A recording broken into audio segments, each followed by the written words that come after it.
Welcome to the Real Film Chatter Podcast, episode 61 from June 19th, 2016. Shut up and sit down.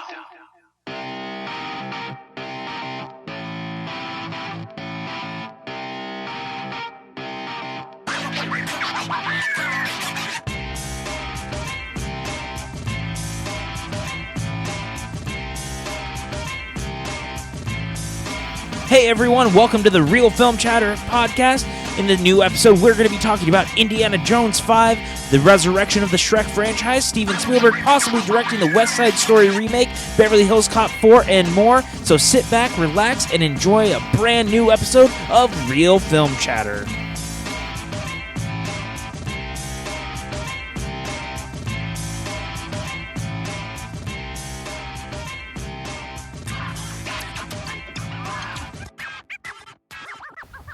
Welcome, cinephiles, to Real Film Chatter. I'm your host, Sarah Leanne Bard, and with us today we have Patrick Campbell. Hey, what's going on, guys? It's great to be back. Another beautiful week of all sorts of things going on with the world of movies, and I'm just happy to be here, as always. There's been a lot of cool stuff going on, including the first look at Moana, which I absolutely loved, and we'll get to talk about that in a little bit. Awesome, and also with us today we also have Jason Germino.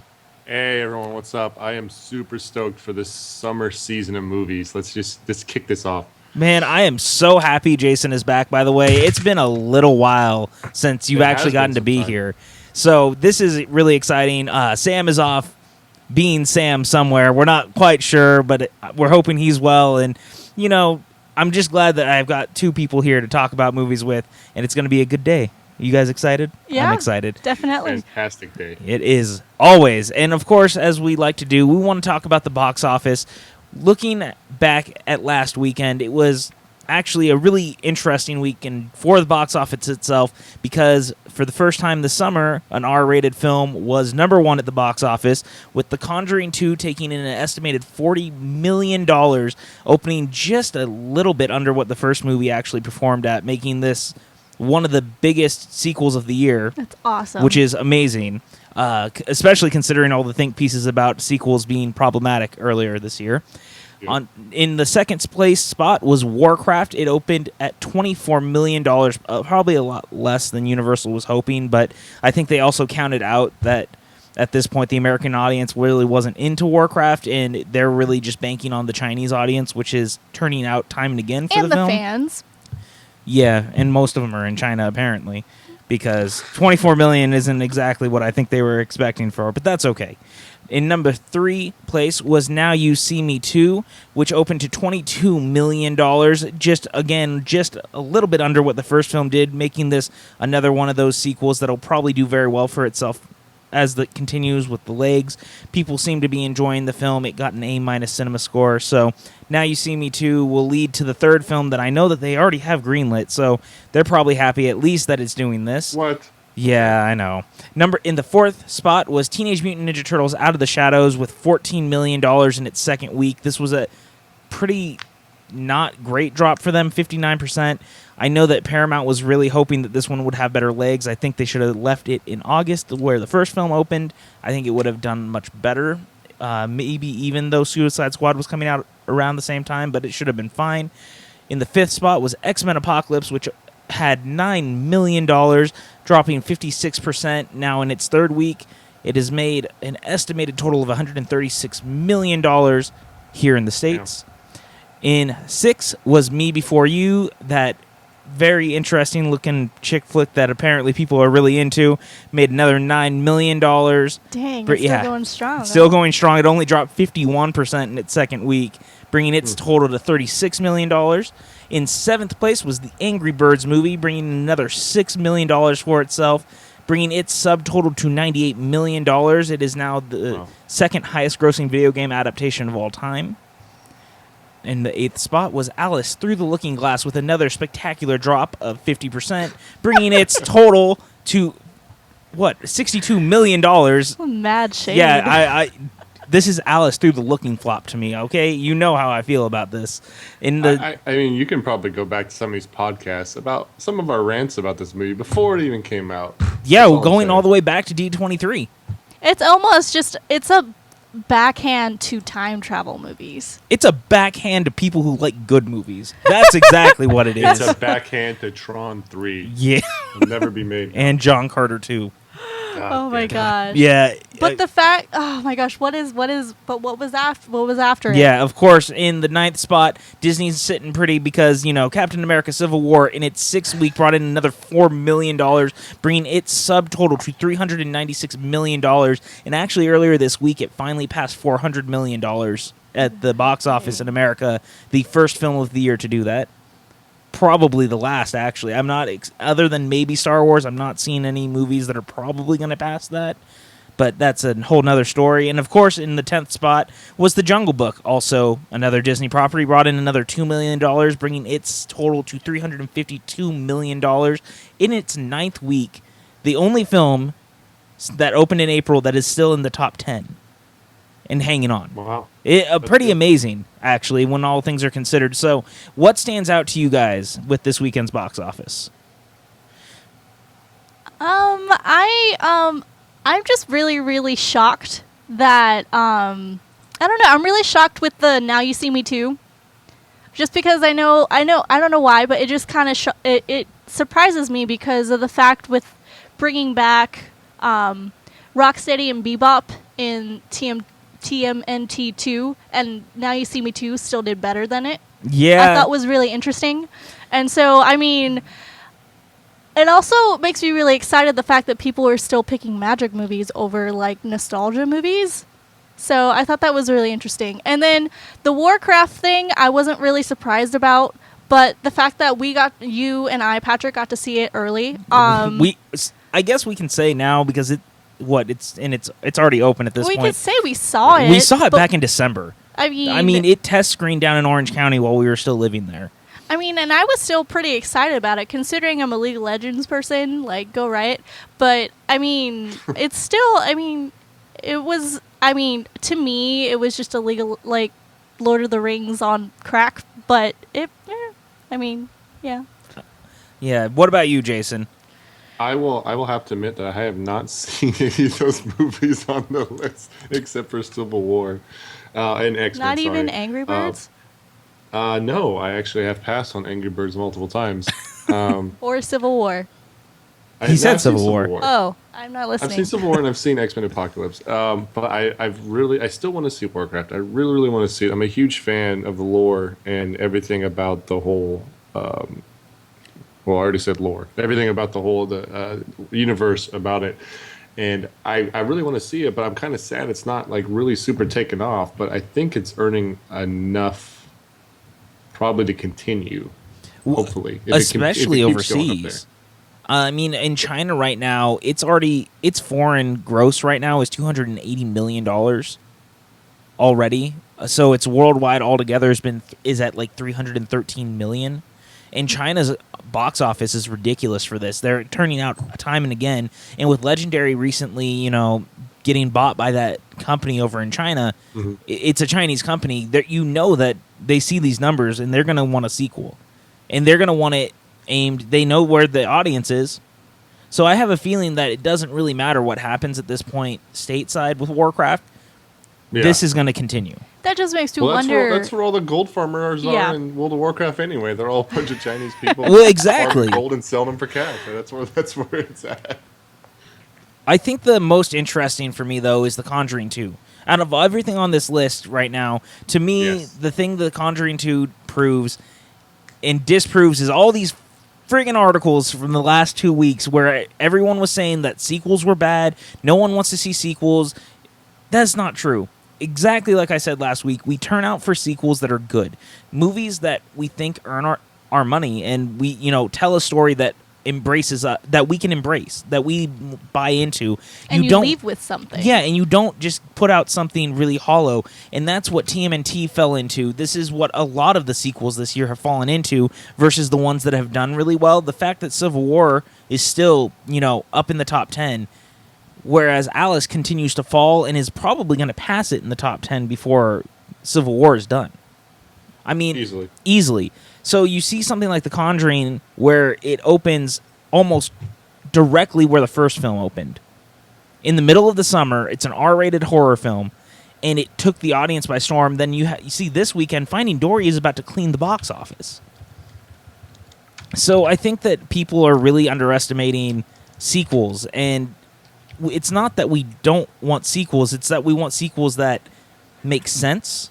We want good sequels. Yeah, I mean, It's not asking for much, right? it's not, and I think that's where Fox is kind of having the problem with X-Men Apocalypse, because I had problems with Apocalypse. I didn't think it was the worst of the X-Men movies, but it was definitely the worst of the last three.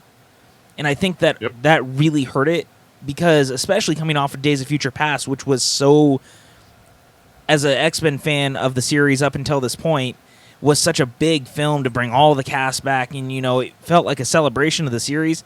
This one felt like a huge step backwards. Definitely. Yeah, I was mildly disappointed with the whole thing. It didn't keep my focus for even certain parts of the movie. Like, I was looking around and watching people in the movie theater. I wasn't even watching the goddamn movie some parts. So, but Yeah. I mean, overall, it was a decent movie. But yeah, it definitely one of the worst, like you said, of the last three. Yeah, so I mean, I think that this kind of proves that we don't really care that we're watching sequels. Anyone should have seen that last year when Jurassic World broke the box office, and Fast 7 broke the box office, and The Force Awakens broke the box office. I mean, Creed was nominated for an Academy Award. I said this last week. That was the 7th film in the Rocky series. But we're going to movies that are good because we want to see these characters that we love continued in a way that we love. And if you don't do that, we're not going to turn out. And I think that's only fair that people are actually starting to do that. And I think that that's something that the studios need to take into consideration, is especially with the social media as it's gotten bigger, people react quicker to what people say around them. So if they see people online saying, oh, well, Batman v Superman isn't very good, or TMNT 2 isn't very good, a lot of the time they're not going to go see it. And that's why Batman v Superman wasn't a billion-dollar film. I mean, it's really that easy. And I think that we really waste too much time trying to point fingers at the problem when the problem is usually the movie itself. Every once in a while, there is movies like The Nice Guys, which, man, it's already fallen out of the top 10, which breaks my heart. But The Nice Guys was such a great film. Not enough people are seeing it. No. And that breaks my heart, because I see movies like Alice that somehow still, even though it's bad, has made almost double what The Nice Guys has. But it makes me happy that The Nice Guys did better than Money Monster, that had a name like Clooney on it, though. That's true. And even it's done better than Popstar. And Popstar has been... No one heard about it. But it's disappointing because it's Andy Samberg. And, I know a lot of... It's gotten not the best reaction, which is really disappointing because Lonely Island has been such a staple for the last few years. Yeah, I mean, well, I guess it's actually been almost a decade probably since Lonely Island really became popular. So it's kind of disappointing to see something like Popstar falling the way it does. And then people wonder why the studios don't want original films. It's because things like The Nice Guys and Popstar don't really sell.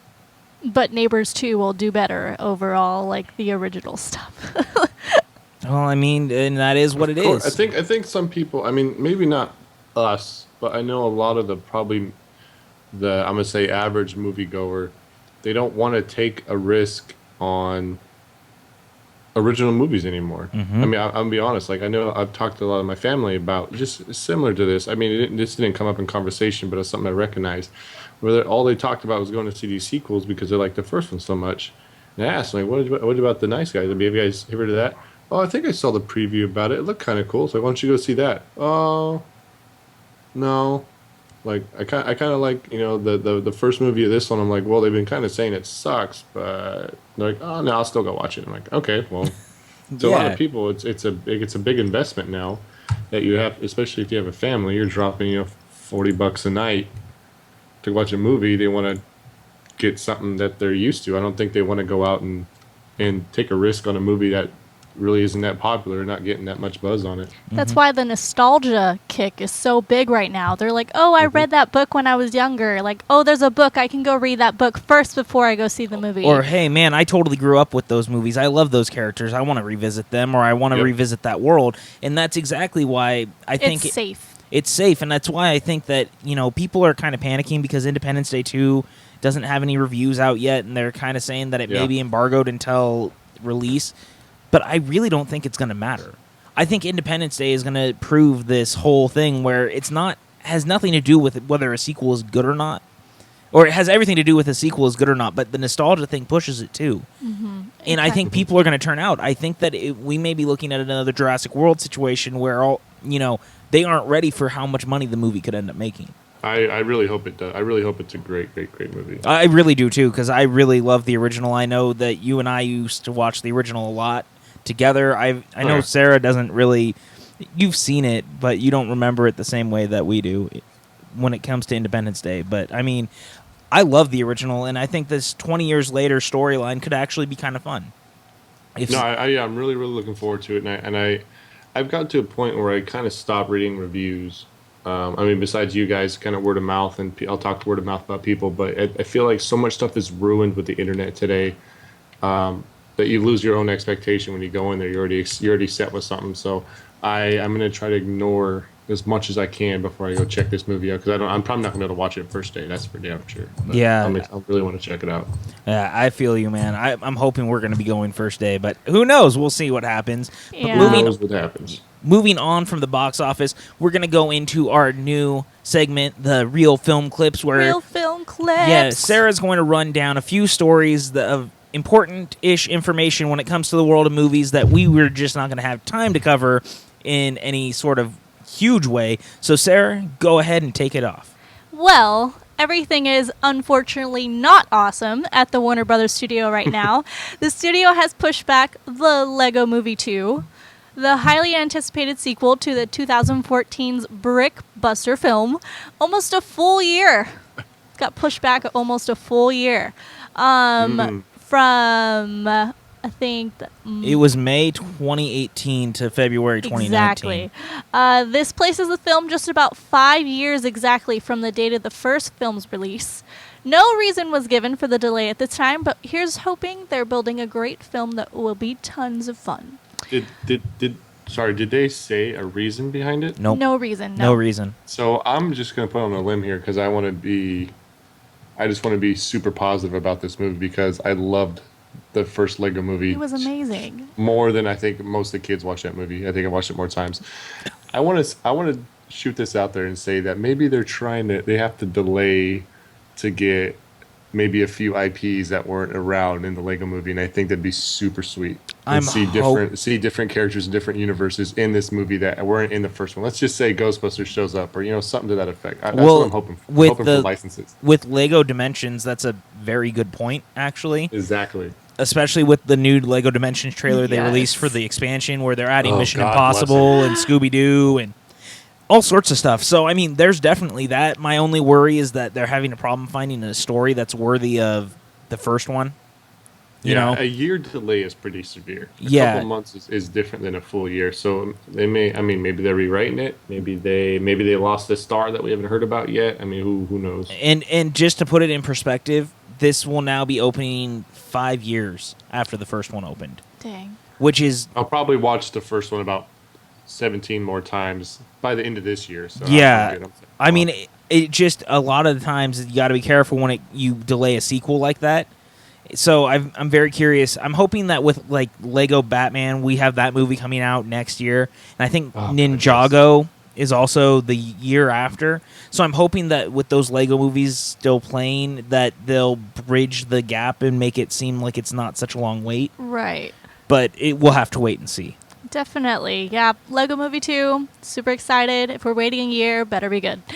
But let's also say how long we've been waiting for, let's say, Incredibles 2. Yeah, don't remind me. Let's the hype train has not left the state. I mean, let's be real. So if I have to wait one more year for a Lego movie, and we've been bitching about the Incredibles for 10 plus years, yeah, I'm fine. I'm not worried about it. Yeah, I hear you. Definitely. Okay. After scaring audiences to the top of the box office last week, like we mentioned, it was only a matter of time before we started hearing rumors about a third film of the Conjuring franchise. Speaking to IGN, James Wan, the director, was asked where the next film would go. He wouldn't really give any specific details, but he had this to say. I do have something specific, but I'm not going to say it. I will say this, though. I do think Conjuring 1 and 2 are both set in the 70s. I think Conjuring 3 has to be set in the 80s. It'll be curious to see what Wan and company are able to make scarier than 80s style clothing, but we can't wait to revisit the Warrens again in the next film. The 80s. I'm all about this. I think that the 80s setting is interesting. I think that if you're familiar with any of the Warrens cases, if they're setting something in the 80s, that you can start to pinpoint the idea of what they're maybe going for. I'm not as familiar with it as I would like to be, so I don't necessarily know what case for them was so significant in that time frame that would make it a good movie. But I'm very curious to see what it is, and I'm glad to see that they're staying away from... There's a lot of people who keep saying they want to see Amityville, they want to see Amityville, they want to see Amityville because, you know, they actually investigated the Amityville murders and the Amityville hauntings, and this new movie kind of dealt with that without it touched yeah on it. without dealing with it. So I'm glad to see that they're continuing to veer away from that and doing something else. Right. Jason, anything? I'm not a scary movie guy, as if anyone's used this thing. But that's why we love you. But I have actually planned to start watching these movies. 'Cause you guys keep finally. hyping it up, and I am gonna probably watch this, and you guys will probably hear me shit my pants from anywhere. You can be are with on this us, planet. yes. I will come and watch it with you just to make sure that, you know. We may have to do that. because It's I all usually about audience, watch one really. good Like horror you- movie or something a year, and I think I just got to start with this one. Yeah, I think that's a good call because that's... And because it seems to gain speed. I mean, this is literally still in movie theaters, and they're like, yeah, we're gonna do a third one. Yeah, well, that's what happens when Worse. your movie opens almost literally at the exact same point that the first one opened. Oh yeah, when you get that kind of numbers, you're like, okay, let's already start looking ahead. I mean, obviously, you're already gonna have storylines because obviously for movies like this, because you can literally just keep going. Horror movies can never end. Well, and I mean, it's a good thing that the Warrens have real life cases for them to continue on too. I mean, they've been around; they were around forever. Lorraine is still alive. Exactly. I mean, Yes. so that's crazy. We saw her at WonderCon. Do you remember that for the first Conjuring years ago when they had the panel for it? They actually had Lorraine come out, and I thought that was really cool. So I love this franchise, and I love James Wan. The only thing that bums me out is he said he's not going to come back for the third one, and that makes me nervous because I feel like him specifically as the director being in the seat to control this franchise and the love and passion he has yeah, for it. it really is what makes it so special, and I'm afraid that someone else will not be able to really replicate that. But the director of Lights Out, which James Wan is producing, is actually directing Annabelle 2 right now, and that's going in production, which is one of the spin-offs of the Conjuring series. And actually, we're going to talk about it a little bit later. They're doing another spin-off that they announced last week. So this is... I have a feeling that he's going to be the kind of director that Wan keeps around, and if Annabelle 2 goes over as well as I'm hoping it will compared to the first one, maybe he'll pick up the reins of The Conjuring. Definitely. Yeah, Well, that'd be good. yeah. I'm still excited on the note of the fact that we're doing the 80s now Mm-hmm. because it's so progressive to where you can expect maybe a trend of going, oh well, now we're gonna do the 90s, and now we're gonna because there's so much content, as you said. Mm-hmm. So it's kind of exciting to the fact that we can get more and more and more and expect more. And as long as the movies are good, the people will keep turning out and we can see more stories, and I'm good with that. Definitely. So, okay. Ricky Gervais returns as everyone's least favorite boss, David Brent. In his new theatrical spin-off of The Office, David Brent, Life on the Road. The first trailer for the film, which finds Brent now as a musician and having not changed much in his ways. UK fans will be lucky to check out the film this August, but fans in the US will not be as lucky, as we have to wait until 2017 before we can see David Brent make an ass out of himself once again. I really adored this trailer. I just want to throw that out there. I love The Office. I think Ricky Gervais is amazing, and I'm glad that he waited so long to do this. He waited till the U.S. Office was over. He waited until, things died down for him to even really return to the character, other than his, few cameos in the U.S. Office. So I think this is really cool, and I thought it looked really, really fun. It's done in that same style. Gervais directed it. It feels like The Office that I fell in love with when I originally saw the UK series. I'm hoping that we might even see cameos from some of those characters, including Martin Freeman maybe making a return, which I would like. But I love David Brent. This trailer was fantastic. I'm looking forward to the movie. Yeah, I agree. I'm really excited they kind of bring some more life into The Office. And I know a lot of United States fans of The Office have never even seen the BBC version, the English version. Same here. I think it may open them up and breathe some life in the whole Office universe as a whole, because then you're probably going to get all these hits on Netflix and like, oh look, we're still making money. Let's try something different. So I think this could open up a whole new world for The Office, probably within the next couple of years, if this does well. Yeah, I would love to actually see them try to do something, maybe even like a reunion special later down the line or something, because Netflix is definitely the kind of place you could do that, and I would love to see more of these characters return. Oh, yeah, definitely. What do we have next, Sarah? We have Disney's Disney remake train coasting forward, and its next stop is a new take on their classic film, Pete's Dragon. The film, which opens in theaters August 12th, has released its first trailer, and it's as whimsical as you may expect. Time will tell how audiences respond to the film, but the trailer hints at a nostalgic feel of the classic Amblin films, which gives us hope that this is indeed something special. This is a project I'd kind of been weary about for a while. I was as weary about it last year at D23 because we didn't really see much.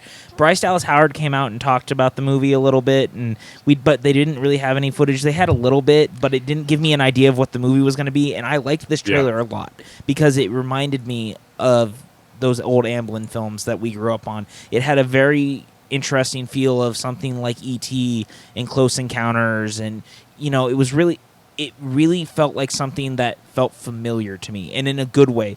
Something that Abrams really did with Super 8, and that he really infused in Star Trek and Star Wars, and bringing us back to the classic Amblin time. Almost like the whimsical feel of the BFG trailer, maybe? Mm-hmm. Yeah, because that's totally an Amblin film. I mean, it's the first Amblin film in a while outside of Super 8. So, I mean, yes, I'm big on Spielberg. Everyone knows that. We're going to talk about Spielberg later in the episode. I love Amblin. I love Spielberg. This movie, Pete's Dragon, didn't need to be remade, but it looks cool, and I like the trailer. Yeah, I agree. I mean, I think, again, you nailed it on the head. I didn't think it needed to be remade, but after this trailer, it's made me kind of glad. And I really want to see what the differences are going to be between the times that we used to watch it and the times of now, and what the next generation is going to, their version of Pete's Dragon. I'm really excited to see where this goes. Mm-hmm. And I'm wondering if this is the kind of thing that they'll use later on and, try to franchise it. I have an idea that they might, but I'm not quite sure yet. I'm really hoping for the best. It's a little concerning that they waited so long to start promoting it, though.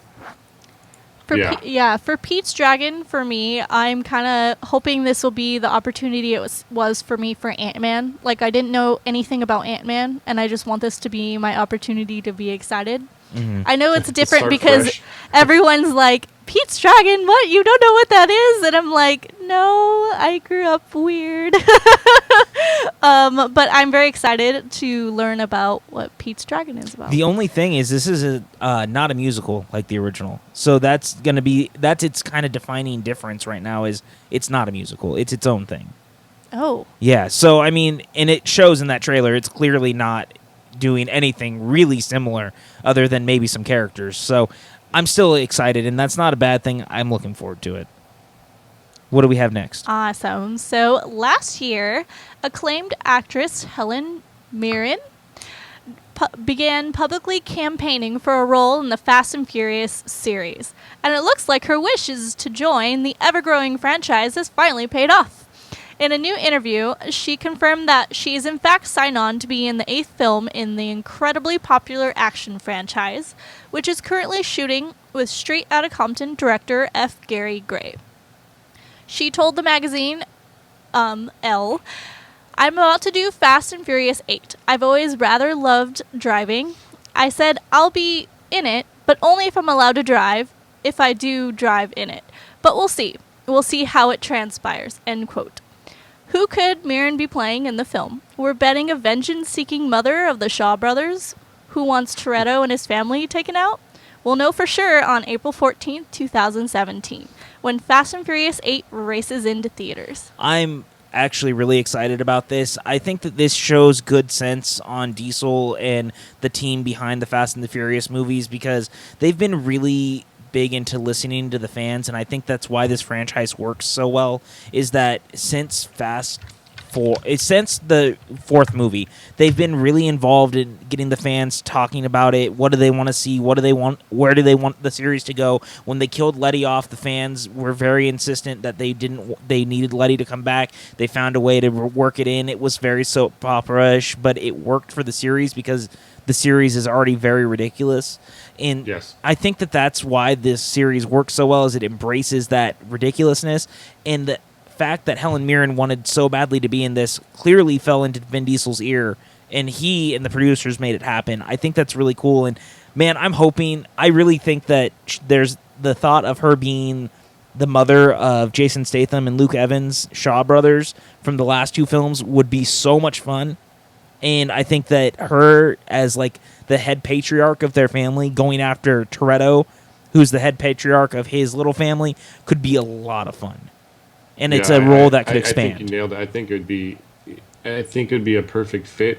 But I think her in general would be, even if she doesn't get that role, and that's all speculation, I think it's still going to kind of add a whole new element with the way she could play characters. So I'm really excited to see this. Mm-hmm. And I think, I've been really hesitant to be excited for Fast 8 just because I feel like Fast 7 was such a... It felt like the end. And for obvious reason is because of the untimely death of Paul Walker, they had to find a way to end Brian's story and make the series kind of end, at least that chapter. And we know that there's an end point here. The Furious 7 was supposed to be the beginning of a trilogy that was ending with 9, but because of what happened, they were forced to kind of rejig the story and do it one more film. But their end goal is 10. That's what they've already said, that the last film is going to be the 10th one. So from there, we have to figure out, what is left for them to tell. And I think adding someone like Helen Mirren shows that they have that forethought to keep going. That's why they're adding Scott Eastwood in the new film. That's why Kurt Russell's returning. And Kurt Russell was originally supposed to be, at least from what it sounded like, he was going to actually turn out to be the villain, and he was actually going to be Brian's father. And that was a thing that was really toyed with. I can almost guarantee all of that has been thrown out because any ties to Brian at this point will be left in the series past. So this is a good stepping off point going forward. I'm glad that everyone who can come back is, and I'm excited. Definitely. I mean, I wasn't really I don't really know Helen Mirren very well, obviously not personally, but her acting career. But hearing how she was in Red, I mean, who else are you gonna have? Yeah, and that's the thing. She did the Red series. I feel like people don't remember that. I do. I know, and that's what she is willing to do action movies. That makes her awesome. It just does. So this is cool to me. It makes sense. And what do we have next on the list? It appears that Zac Efron may be returning to his musical roots, but this time, instead of high school, he'll be headed to the circus. Efron is in talks to join Hugh Jackman in the long-in-production film The Greatest Show on Earth. The musical would follow P.T. Barnum and James Anthony Bailey as they create the three-ring Barnum and Bailey circus. Though Variety was unclear on who Efron would be playing, there's a good chance he'll be playing Bailey opposite Jackman's P.T. Barnum. Both Efron and Jackman have huge success with musicals over their career, so this is shaping up to be a project to watch. I'm all about this. Efron has grown a lot on me as an actor. He really has. He started with High School Musical, and that's where he gained his fame. But over the last few years, from everything, me and Orson Welles, he was really fantastic in that. He was outstanding in Neighbors. I haven't seen Neighbors 2 yet, but I've heard nothing but good things about his performance in it. I think that there's a lot to latch onto with this, especially the idea of him working with Hugh Jackman, someone so talented in musical theater, someone so larger than life. Jackman is such an amazing actor, and he's also an incredible singer. And if you guys have never seen Oklahoma, they actually did a recording of it when Jackman was doing it in Sydney, Australia, and he is phenomenal in it. He doesn't, he hasn't done a lot of movies where he's singing and dancing. I think this is great news, and I think it's cool that Efron's kind of stepping back into that, because that is what made him popular. His roots, yeah. Yeah, but to do it with someone like Jackman, it's cool, and the idea of them doing a musical in a circus is just exciting to me. I feel with this type of role, he finally. I mean, I don't. Granted, I don't know the backstory of the Barnum brothers, but I feel with a role like this, he stops becoming the eye candy. Mm-hmm. And I think that I know he can do that. I know he's an actor that can handle that. But his last movie, that's all he's been. Yeah. I mean, lately, that's all he's been is just like eye candy. And he has great parts. He has great roles. He ad-libs pretty well. So I'm hoping this opens up a whole couple doors for him, and he starts becoming an actor, not just the piece of meat that that the girls are going to go. They put out there for the women to go watch and stuff. I'm excited to see this. I really implore anyone who hasn't seen Me and Orson Welles to track it down and watch it. Efron is so fantastic in it. He's someone that really surprised me, and he's continued to surprise me because he's just a very good actor. And, I didn't expect that coming off of High School Musical. And that's not a dig at him, but, it's not what I was expecting. Was it Charlie St. Cloud he was in with the little brother? Yep. Yeah, he was actually pretty good in that, too. Loved him in that. And he did this one that was where he played a younger version of Matthew Perry. Oh, my goodness. 17 again? Was that what it was? I think that's what it was. It was very similar to Big. I really enjoyed that. It was actually kind of fun. It was a little bit different. It was like a reverse version of Big, and he was really good in that too. It's maybe not the greatest movie, but again, he's proven himself as an actor, so this is cool to me. I'm really excited about it, and I'm looking forward to this film. What do we have next? Awesome. Well, it looks like we're going to have to wait a little longer for Beetlejuice 2, or if it's ever going to happen, really. In a recent interview with Collider, actress Winona Ryder, who stars along Michael Keaton and Alec Baldwin in the original Tim Burton film, says there hasn't been much of an update on that front. Quote, "I don't really know what's going on with that. Obviously, if it was an iconic film, the only way it could really ever be done is with Tim Burton and Michael Keaton. I don't know. There's something that really resonates with all ages with that film. It's interesting. I think it would be great if it happened, if it was the right circumstances. Gosh, you're getting older when they're making TV shows, sequels, or plays for things you did. It's very flattering and very humbling indeed. I heard they were making another Little Women. Mine was the 5th one. So that's kudos to the Louisa May Alcott. It's just very flattering." This kind of disappoints me because we've been hearing a lot of rumors about Beetlejuice over the last few years, and it kept seeming like it was finally ramping up. It was finally ramping up. Michael Keaton was really on board to do it, and especially in light of him getting all this Academy Award talk, over the last few years. He's gotten nominations. He's been a part of 2 Academy Award-winning films back-to-back. And he's going to get another nomination this year, I think, for The Founder, where he's the guy who helped create McDonald's. I think that this is really a damn shame, because I've been thinking that Beetlejuice was like the perfect nostalgic film for them to revisit. But at this point, it doesn't seem like it's going anywhere, and I'm almost at the point where I'm saying maybe it's time to leave well enough alone. I kind of feel the same way as you. I mean, it's such a huge movie and has such a huge cult following that if you're not going to do it right, don't even screw with it. And I mean, I don't mind. I'm at a point in my life where I don't mind delays anymore. And if you're going to delay something, just make sure it's good. Don't just delay it and be like, yeah, it still sucks, but we're still going to release it. Like, make it happen. If it's going to happen, do it. If you're not going to do it, just forget about it and take that story you wanted and make it a graphic novel, which everyone else has been doing lately. They don't think it's going to be good on the movie theater. Just put it on paper and see if the fans like it, and you know where to go. Yeah, I think and that's kind of the best way to go about it, or do what some people have done, where they go to Netflix to continue something. That's what What Hot American Summer did. Exactly. They did their prequel, and now they're doing a sequel. They're doing it on Netflix.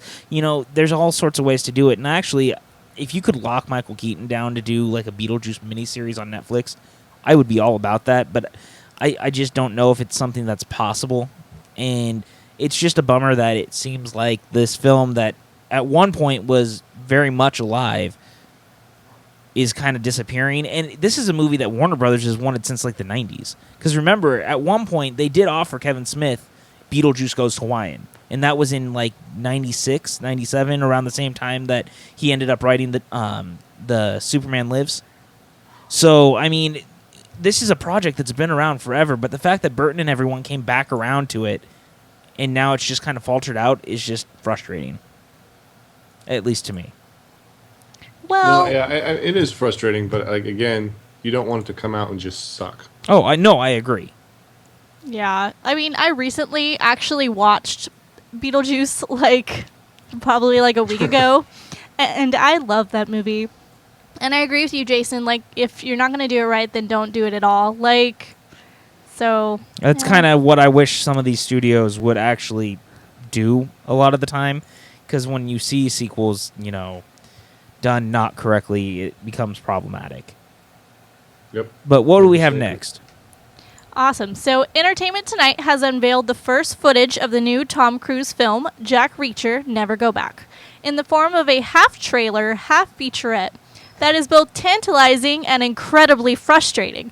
While the blurbs and voiceovers on the trailer are annoying and unnecessary, the footage overcomes this and seems to promise a compelling and fun sequel to the 2013 film. Tom Cruise reprises his role as ex-military police officer Jack Reacher, who finds himself entangled in a web of lies, when his successor, Major Susan Turner, played by Avengers and How I Met Your Mother actress Kobe Smulders, is framed for murder. Going against the military and just about everyone else, Reacher must clear Turner's name for a crime she didn't commit. Jack Reacher, Never Go Back, opens on October 21st, 2016. I am super excited about this movie, and I absolutely hated everything that Entertainment Weekly or Entertainment Tonight did on that horrible featurette. But the footage was great. I loved the first Jack Reacher. I think it was a movie that not enough people saw the first time when it came out. It's a movie that I've heard a lot of people have found since it's come out, though, on home video. It's kind of the same way that Edge of Tomorrow has done for him as well. So I'm really hoping for good things, because I think that this is the kind of series that he can continue to do once Mission Impossible is over, because I actually think the next Mission Impossible is going to be the last. And Reacher is maybe less daunting on his body because it's not as physical. How old is he? He's 50. So, I mean, he's not getting any younger. And I think that something like this is a really great series for him. And I thought Christopher McQuarrie did a really great job. And I'm really hoping that this continues to be a film that I can, look forward to as a series. Because as long as this one's good, it will be a lot of fun to continue to revisit it. And Edward Zwink, who Cruise worked with before on The Last Samurai, is directing this one. I loved the first Jack Reacher movie, so I'm all for this, and I'm really excited to see Cruise come back and get some more action things going. I feel like it's always such a long delay between his movies, but they're always awesome, so I can't complain. Would you guys say he's probably the last real movie star? Because he's really the only one, it seems like, that's consistently still putting people in theaters when he makes a movie. Movie star? I would say I would say as a physical person, probably. Like, does his own stunts, yeah, Well, but I mean, in general, the idea of the movie star, that people come out because it's them, not because of the property. Yeah, I mean, like you just mentioned, George Clooney's movie just flopped. Mhm. I mean, he's not George Clooney anymore, like he used to be. his He's not pulling people his in. name in lights doesn't just draw Yeah. people in anymore. Exactly. Tom Cruise, I think, is still one of the few people that you can get people in the seat. I mean, I would probably I can't think of anything off the top of my head. Well, my answer to your question is the new up and coming star Dwayne Johnson. Well, and that's definitely true, and that's But something we can look at. When it comes to classic, like still out there, like movie stars, The only Yeah, other that's- one is probably Denzel, and I think that's even iffy at times. But I think Dwayne Johnson and actually Chris Pratt or if will you ever hear Harrison Ford's in a movie, yeah. still. But I think that Chris Pratt and The Rock will probably be the newest form of the movie star as the older generation fades out. I really hope so because they're genuine human beings. Mhm. I mean, The Rock is all about improving yourself, and he's proven that by making an app to get people motivated. I mean, he's a really selfless person.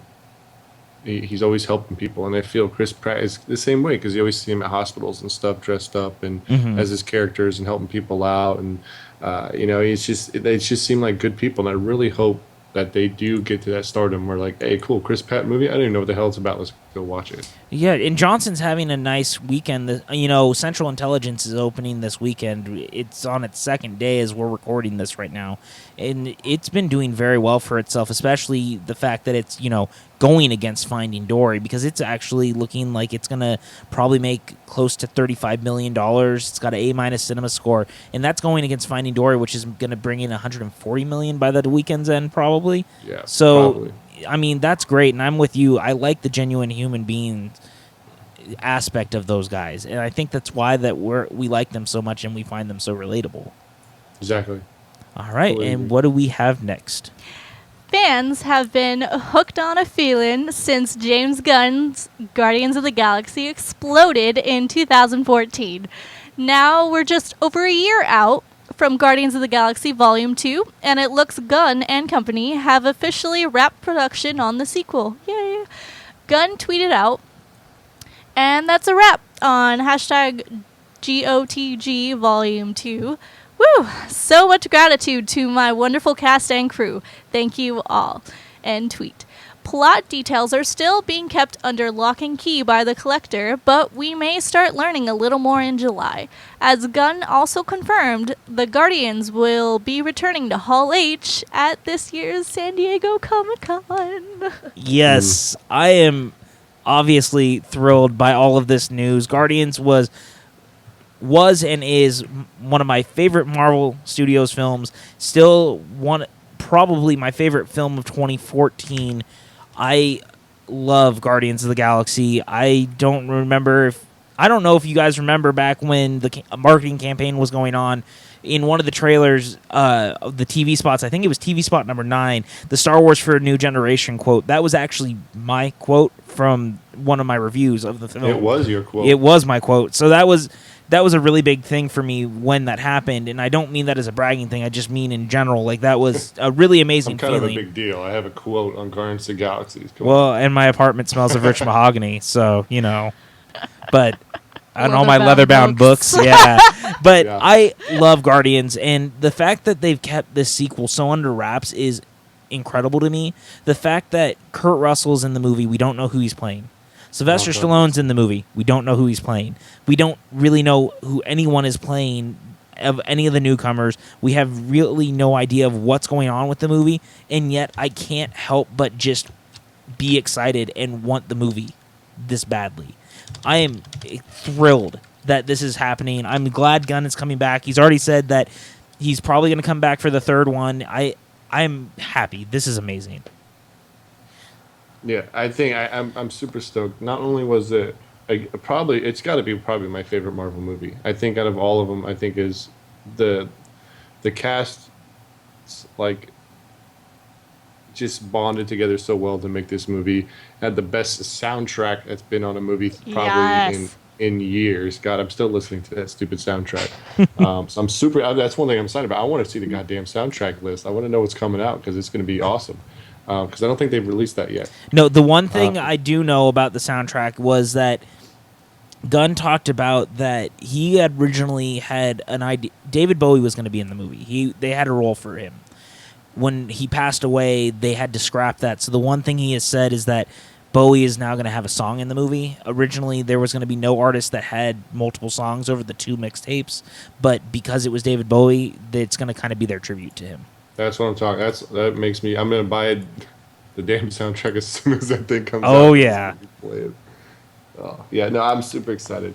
Like I said, I feel with Gunn's direction and his love for these characters, I just want it to come out. I'm soaked on it. Yep. Sarah, what do you think?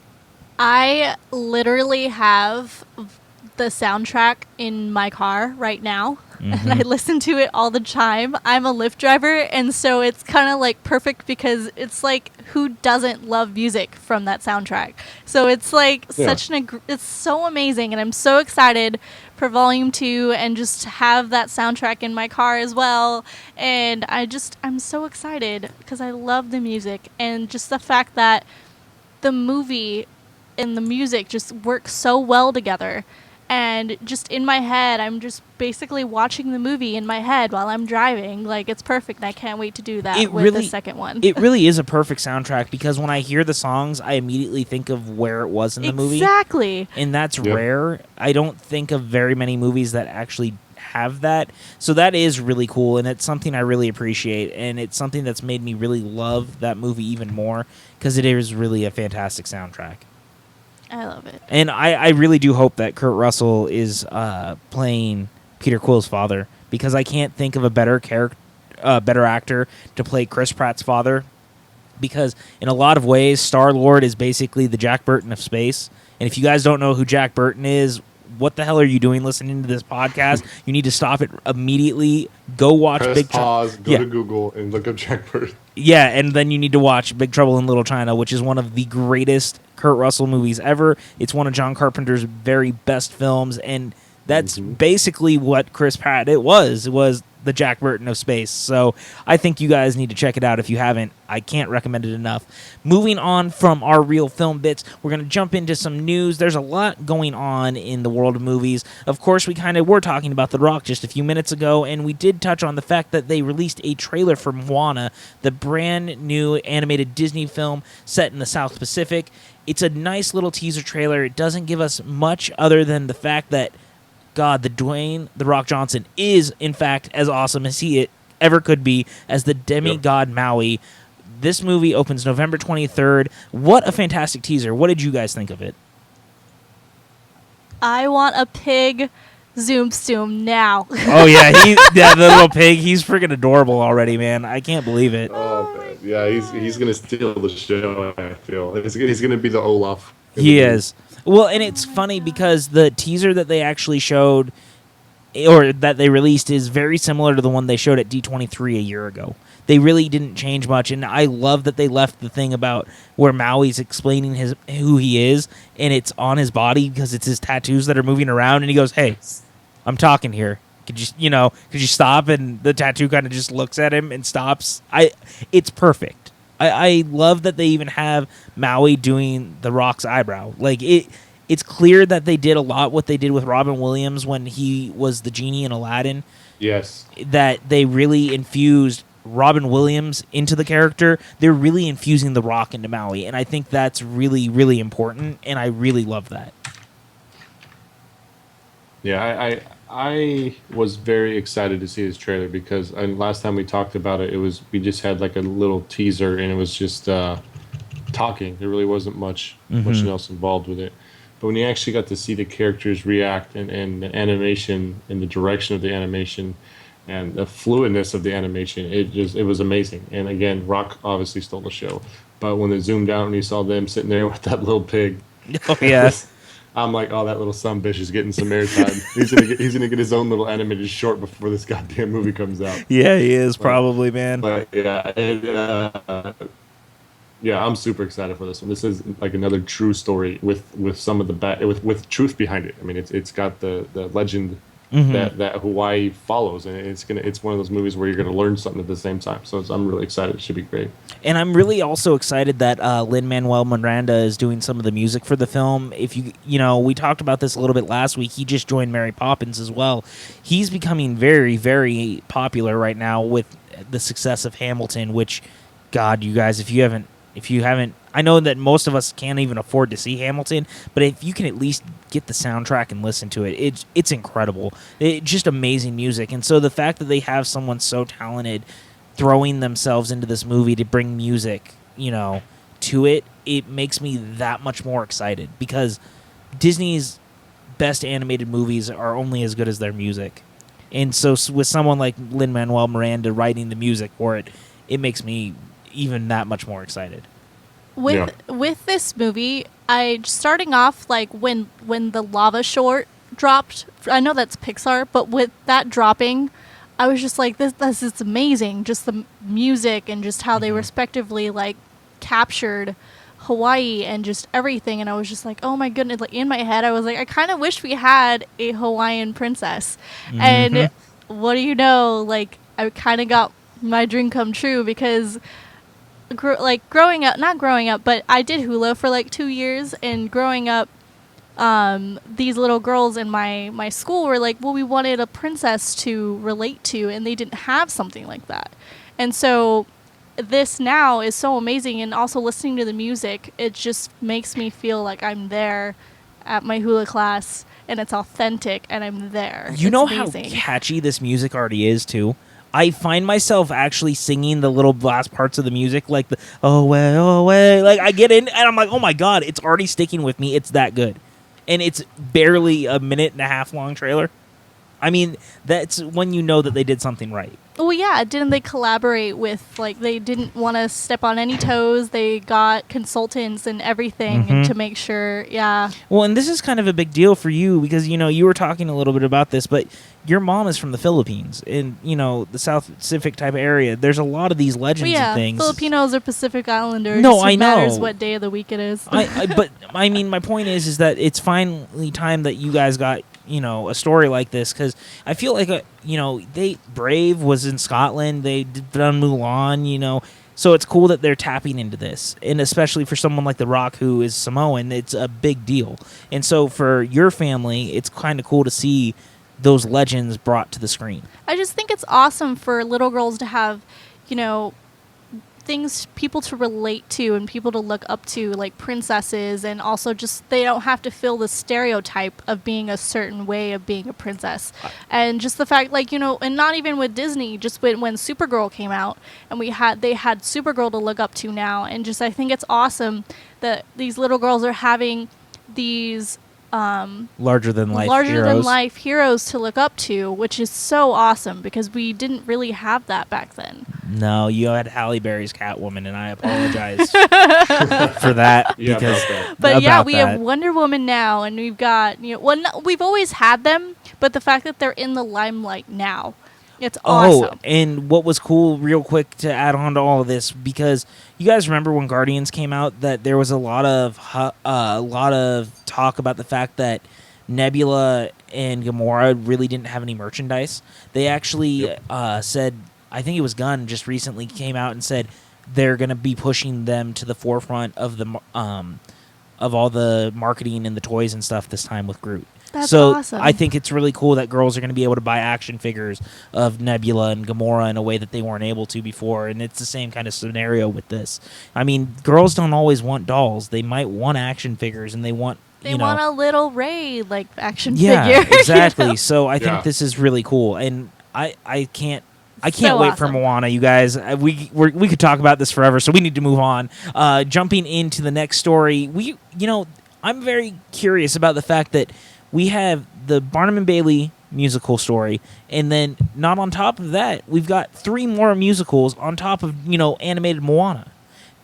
first story coming up is Steven Spielberg is now working on a West Side Story remake.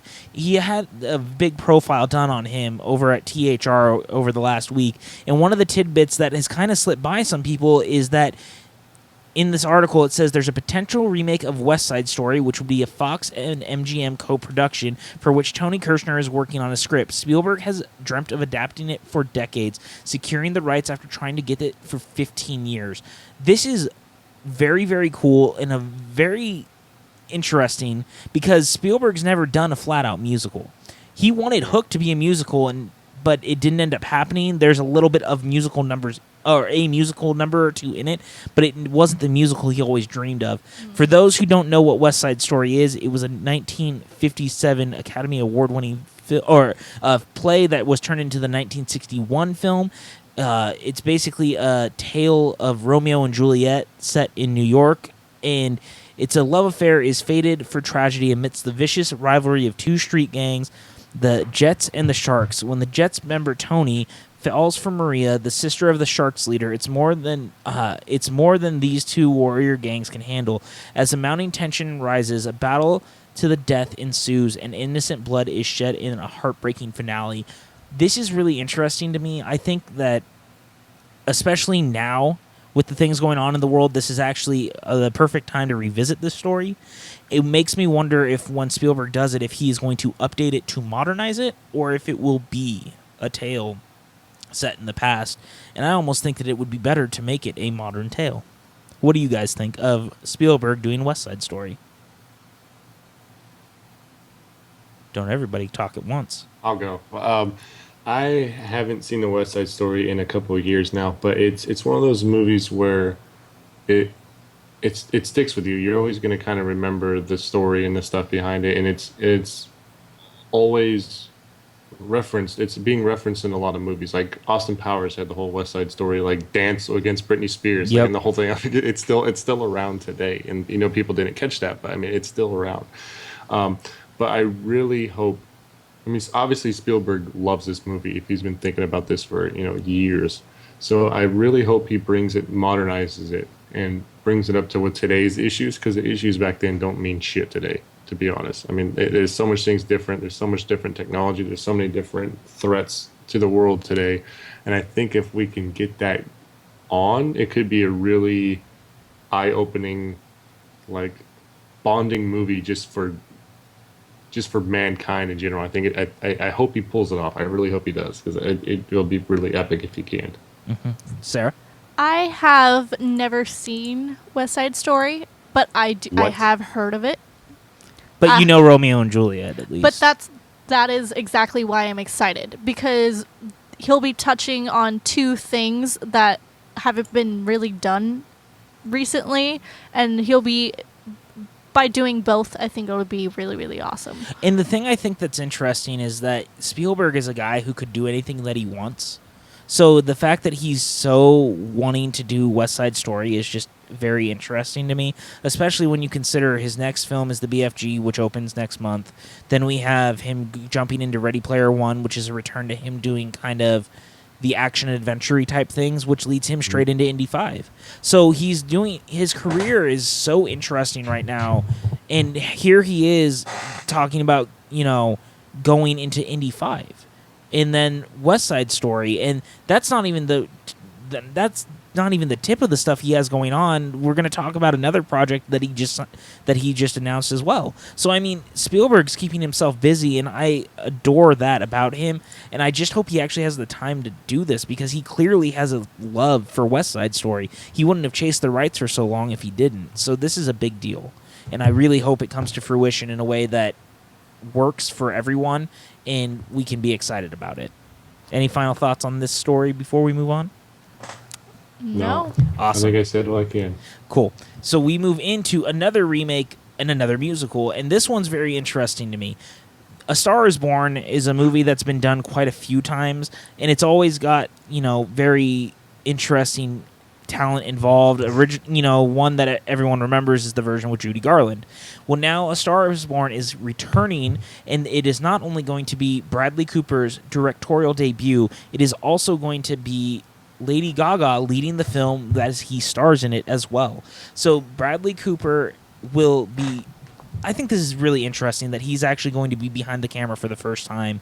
Clint Eastwood was actually going to direct this a few years ago with Beyonce. When it fell apart, Cooper actually picked up the pieces, and now he is moving forward. Apparently, he screen tested with Gaga, and their chemistry and everything was through the roof. And apparently, the executives are just over the moon about this at WB, and the film is kind of getting a fast track. The idea of Gaga leading this film is actually incredible to me. She was someone who I wasn't a fan of very much until maybe the Academy Awards when she sang Mary Poppins. And she's really tried to go away from how outlandish she acted to actually being someone who has a voice and really wants to be taken seriously as an actress and as someone who can change the world. And I think I've grown a lot of respect for her, especially over the last 3 or 4 years. So, especially after all the stuff she did in American Horror Story this last season, she was amazing. This is great news to me, and I can't wait to see Bradley Cooper and Lady Gaga in a musical together. What do you guys think? I feel that Bradley Cooper has enough artistic talent that he can pull off being a director. I don't see that being a problem. I mean, he's been around. He's done so many different genres of movies in his career that I think he has a knack for it. I think he can pull it off. As of Lady Gaga thing, I did not see American Horror Story, obviously, because I don't like watching that scary shit. But I know that her latest tribute to David Bowie, when she did that, like, it blew my mind. Oh, I'm yeah. like, this is not her music. This is someone else's music, and she sang it in such a way that was perfect. So I think she obviously has range. She obviously can perform. I mean, she's done. I know only other things I've seen her act in is as a Saturday Night Live, and she does okay in that. So I think by having her taking a lead role in a musical, I don't see anything wrong with that pair right now. I think it's a pretty solid pair. She was actually also in Machete Kills and Sin City and Dame to Kill For, and she actually ended up being the standout in both of those. All things considered, Rodriguez really enjoyed working with her, so I think that also shows that she has the talent to kind of do whatever she wants. And she really is a very theatrical performer, so I think this is really cool. Sarah, do you have any thoughts? I really am amazed how much Lady Gaga has matured over the years, as you said, but just because she really, really was just that person that was like she was the name of her tour I think was like Monster Gaga or Monster Star or something, and she's a fashion designer, so I completely understand like why she just had all those crazy outfits, but it's just over the years I'm really, really excited to have this mature Lady Gaga that I just want to fall in love with after this product. I really, really, really do. Yeah. And it's just A Star Is Born. I haven't seen the original, but it just made me think of the last song in Hercules. That's really it. That's fair. I think Jason hit something really important on the head too. Is that Cooper really does have the talent to pull this off, I think, as a director. He's worked with a lot of really great filmmakers over his career. I mean, going as far back as, TV shows like Alias, you see him working on Guardians of the Galaxy as a voice character with James Gunn. He's worked with a lot of different people. He just, he was an American Sniper, which was directed by Clint Eastwood, and Eastwood's probably one of the most incredible filmmakers you could really learn anything from. He's worked with David O. Russell quite a few times now. I think between Silver Linings Playbook and American Hustle and Joy, he's really gotten the chance to learn a lot. And I think that to see what he can do behind the camera, especially with a movie like this, is going to be very interesting. But I think he's been with the right filmmakers over this time that he's really going to be able to tap into what makes them so great and try to make him use that but be himself and be a new voice in film. And I think it'll be really interesting to see how the film comes together under that. And I also, just to add on to kind of what we touched on earlier about how Tom Cruise his name himself can probably just bring people to the seats, and I feel like Lady Gaga can do that herself. I think so too. As a female, I mean, just as a female actress and artist in herself, she has such a big pool from so many different walks of life of people. I mean, you're gonna have the gay community show up. You're gonna have fans of her music show up. You're gonna have people like me who've only seen her like on a few things. I'm like, yeah, I'm gonna go watch it. I know she's saying great, and I'm gonna probably just go watch it because she's singing such a damn good David Bowie. All of his songs in that tribute, it hit me so good. I'm gonna go watch it just because of that. So I mean, I think if she pulls this off, she's gonna be one of those few like surprising superstars where her name is gonna blow up, and she's just gonna put people in the seats just because it's her, and Yeah. she has that talent to do that. Yeah, I completely agree, and I think that's great. I really am looking forward to this, and this next one is one that I can't believe it's taken them this long to even make a film adaptation of it. But Universal has officially announced Wicked will become a film, and it will be released December 20th, 2019. This is a great release date for a movie like Wicked. This is the kind of movie that will clean up at the Christmas box office. A big Wizard of Oz musical with a great, depending on who they get to lead. I know that there's a lot of people who really want to see Anna Kendrick taking the role of Elphaba. I could actually even see Lady Gaga in this, to be completely honest. Maybe not as Elphaba, but as her sister. There's a lot of potential here to do something really great. There's no director attached right now. The music lyricists and the book writers from the play are working on the film. I would really like to see Joss Whedon direct this. If I'm being honest, I think Joss Whedon would be a very inspired choice when you look at the things that he has done with, Dr. Horrible Sing-Along Blog. I wasn't a huge fan of Glee, but his episode of Glee with Neil Patrick Harris is a standout episode, not only of that show, but of probably the past 10 years of television, in my opinion. It's really fantastic. Whedon clearly knows how to do big-budget films with what he's done with the Avengers. I think that a movie like Wicked, which has a lot of lore, a lot of special effects, and big music, is the kind of thing that is just right in his wheelhouse to do something big and grandiose and something that he would just knock out of the park. I'm really excited. I actually finally saw Wicked for the first time last year at the Pantages. Sam actually took me to see it, and it is incredible, and I can't wait to see what they try to do with this show on the big screen. What do you guys think of Wicked finally being adapted to the screen? I'm surprised it actually took this long. That's what I'm saying. I mean, to be honest, Almost 15 years, man. Rock of Ages has been around for a little bit, but that hit a movie real quick. But Wicked has such a cult following, and I'm really flabbergasted on how it's taken so long. But I've never seen it, but I think every female in my family has seen it, and I actually want to know the story of it. I mean, it sounds like a good story from what they've told me and what I've researched on it. But yeah, I think bringing it to the big screen is just the next big step. And of course, the soundtrack is probably going to be a #1 selling album for months to come once that gets dropped, because you're going to have the cast members singing it, people are going to fall in love with it. And I think it was, when it first hit Broadway, it was a huge selling album. Oh, yeah. So, I mean, this is just kind of, it'll go back to that. And I think you're absolutely right. Sarah, do you have any thoughts? I'm really excited, even though I've never seen it. But I have heard Defying Gravity. Oh my God, Friend it's so Jillian good. Monzingo was listening to it in the car, and she wouldn't let me get out of the car until the song was over.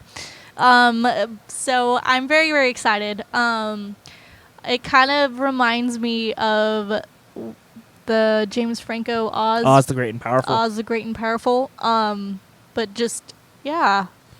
I actually have to wonder if part of the reason that they waited so long to do this, because this was going to happen in a few years ago, like 2015. It was right around the time that Oz the Great and Powerful came out and was kind of met with mixed reaction. And I have to wonder if they kind of got cold feet about, was it the fact that the movie wasn't very good, or were people not accepting anything, not the original Wizard of Oz? And so I kind of wonder if that may have played a part in Universal kind of being spooked about it.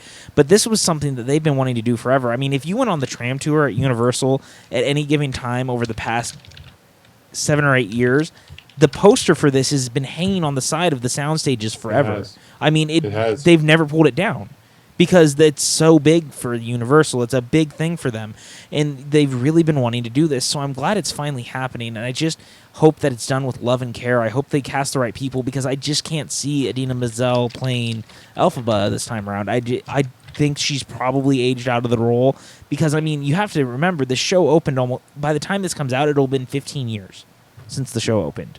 The Key is a good trailer, obviously, but Well, the that's Key is really- a good actor and a good director I behind it, too. know, but it's just, I mean, like, coming off, like, being a musical that hasn't been, you know, adapted yet this long, I mean, the trailer is just, it's gotta hook you, obviously, but, yeah.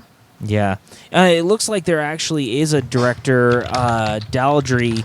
It looks like one of the original directors that they kind of courted came back. So I am very curious to see what happens. I would really hope for someone else, but, you know, it is what it is. I am looking forward to seeing how Wicked comes together. Oh my gosh, it is so terrifying. Ah, Jason! It is so terrifying. It's one of my favorites, probably, is going to be in its own film. I'm really curious to see who they're going to get to direct it. Conjuring 2 co-writer David Leslie Johnson is going to write the script. James Wan, again, is going to produce it. And they don't have a director just yet. But, again, I know that they have the director of Lights Out, who is becoming very quickly a part of Wan's company and family when it comes to... I would like to see him go from Annabelle 2 to this, and then The Conjuring 3, you know, really keeping it in-house. But this is crazy cool news to me, and I'm really, really excited to see how this comes together. I want to give Jason a disclaimer, and I don't remember if he's seen Conjuring, the first one. No, he hasn't yet. But I haven't seen it. the nun in the second one is part of the reason why I watched this movie with half an eye open. You guys really did. I really did. We, Patrick, myself, and his mother, we went to go see The Conjuring 2, and Patrick, not mid-movie, but he turns and looks, and his mother has her hood over her eyes, and he turns and looks at me, and I have one eye open, and half of my hand covering half of the eye that is able to see anything. You guys are all a bunch of wimps. Yeah. So the fact that they're going to be making a movie spin-off just on the nun should be very interesting because but the only problem I have with it being about the nun is Annabelle was one of the things in their like room of like artifact and trophy thingies, and the nun is not one of those things. But That's the the painting. only weird thing about. Oh wait, And you have to remember, Annabelle was a prequel to The Conjuring, so I almost guarantee that whatever this movie is will be a prequel as well. yeah, but the painting they didn't show. No, but the character itself can continue to live on before they met it. Okay. Because, I mean, clearly it was It's involved. Just, that's the my way, only thing. With The it. way that the character is involved in the movie without giving too much away is tied to Amityville. Yeah, but that's So- my only thing about it, though. Oh, I understand. I'm just saying, so if that's the case and it's somehow tied to what happened in Amityville, you can do more stories around that. Yeah. That's just my only thing with it, is that it's not like... Because Annabelle, to me, was like, oh, well, it's one of the Warrens' trophy thingies from their room, and Yeah, the nun's not it's a really... little That's my different. only thing with it. Jason, are you excited by the idea of a creepy, scary nun movie? You guys are making me have to bring 2 pairs of pants when I have to watch this goddamn movie. I'm already Oh gonna my shit gosh. myself because nuns creep me the shit out to begin with. Yeah. So if they're gonna make a separate movie of it, I'm gonna probably wait 5 years to watch that one. Like I'm waiting 5 years to watch the first Conjuring. Well, But oh my I'll God. let you know in 2020 how I feel about it. So, you guys, when we all meet up for Comic-Con 2020 and do a big episode from Comic-Con, we'll have to ask Jason how he felt about the nun movie, because apparently he's way freaked out Well, by it tell now. Jason I about probably the prank would they not be did. able to shit that Yeah, James we'll- wanted. I'll tell about that watching later. that movie. Yeah. But, my you know, goodness. I am excited about this. And, see, I like the idea of world building with these characters. Whereas Sicario is now going to be a trilogy. The first film got a lot of recognition last year. A great great, great film. One of my favorites of last year. Had Emily Blunt, Josh Brolin, and Benicio del Toro. Now we are getting a sequel, Soldado, which will not have Emily Blunt. Will only have Josh Brolin and Benicio del Toro returning. And it's already lost Dennis Villeneuve as director because he's going off to do Blade Runner 2. Sicario wasn't exactly the kind of movie that I saw as it needs a sequel. And now not only is it going to get one sequel, it's getting a series of movies because they're planning it to be a trilogy now. The new director of the film, Taylor Sheridan, said Soldado will revolve around Alejandro Gillick and Matt Groever again, the two characters played by Del Toro and Brolin. And the idea is to make 3 anthology movies with some of the core actors and set it in the same world. It's not a real sequel. It's absolutely a standalone movie, a completely different story, which is 2 of the characters that you met in Sicario. The reason that I love Soldado is because it's not exactly a sequel. It's something you can catch and enjoy even if you haven't watched the first one. He then went on to say, I loved Sicario. I feel that the movie was quite similar to my approach. So to me, I'm just shooting another movie, Soldado, which will be much more cinematic than Sicario was. It had an incredible amount of huge action sequence. It's got an incredible amount of huge action sequences in there. It will be a different journey in the same world. Even the theme is different. It's not drug dealing. It's more on immigration. I couldn't help but feel like that second half of his comments was almost like backhanded. I don't know how you can be more cinematic than the fact that Roger Deakins was the guy who was the DP on Sicario, and Roger Deakins is probably one of the greatest directors of photography in the entire industry. And Sicario wasn't an action movie, so the fact that he's like, oh, there's these great action sequences in the movie makes me feel like he has no bearing on why Sicario was a good movie. It was a character study about what the drug trade does to people and how it destroys families and what it puts agents through. And it's very interesting. It's a really compelling movie. I know that a lot of people did see it last year. I know quite a few who didn't as well. And I just think that this seems really misguided. I like the idea of seeing these characters again, but I just can't help but feel like it's a wasted opportunity at the same time. Do you guys have any thoughts on the idea of this? Well, I have a question for you, Patrick. Go ahead. Would you pick a trilogy on the Tetris movies or a trilogy of the Sicario movies? Sicario has characters. Tetris is just a bunch of shapes that I don't care about. Yeah. But my point is that it still just feels kind of... It feels unnecessary. And this feels like Lionsgate making sequels because The Hunger Games is over. That's how I feel. Jason? I kind of agree with you with his comments on how he kind of not be able to realize what type of movie Sicario was, but I feel like there is more to that universe than what the last movie had. So I feel like it may not ruin the first one, but by saying stuff like that, it's kind of... It is strange. It kind of weirds me out a little bit about it. Yeah, and I do like the idea of them dealing with immigration because that is just as big of a deal as the drug trading and things like that, especially in Mexico. So I like that approach, but the idea of, there's these big action sequences and, it's so much more cinematic, I don't understand that. That kind of struck a weird chord. I don't know where he's trying to throw that shade at, but it's not really necessary. Yeah, and it just seems very bizarre. And like I said, I mean, Lionsgate is hurting a little bit right now. Hunger Games is over. They don't really have anywhere left to go. They're kind of running out of franchises as it is. They're hoping Power Rangers will be a big hit, but right now it looks like they're tapping into anything. Because, Last Witch Hunter was supposed to be their next big franchise, and it didn't do very well last year. Now they're hoping that they can build anything, and Sicario was this well-received movie that, we'll do more of them because the people like the characters, which is fine. Again, I mean, there could be more to the story, that, like we said, the immigration and things like that. It's not a bad idea. But when you kind of miss the core concept of what made Sicario work as a movie, I get worried. Especially because I fully agree with that. Yeah, and it doesn't seem like most of the same pieces other than the actors are coming back, which makes, a lot of the time when you see a sequel that gets handed off from one creative team to another, there's some sort of loss in translation. And that's what I'm worried about here, because I thought Sicario was just such a great movie. I love Villeneuve. I adore Prisoners. It's one of my favorite movies of the last decade, and I thought Sicario was just as good as that. So I'm really hopeful for Solando, but I can't help but be worried. But that's not the only thing that worries me. We all heard that DreamWorks Pictures recently was acquired in the animation front by Universal Pictures. It was a good move to bring everything in-house, as the rest of DreamWorks had already been brought back to Universal when Steven Spielberg sold his company to them, as he moved back home as well. He started at Universal, if you guys aren't aware of that.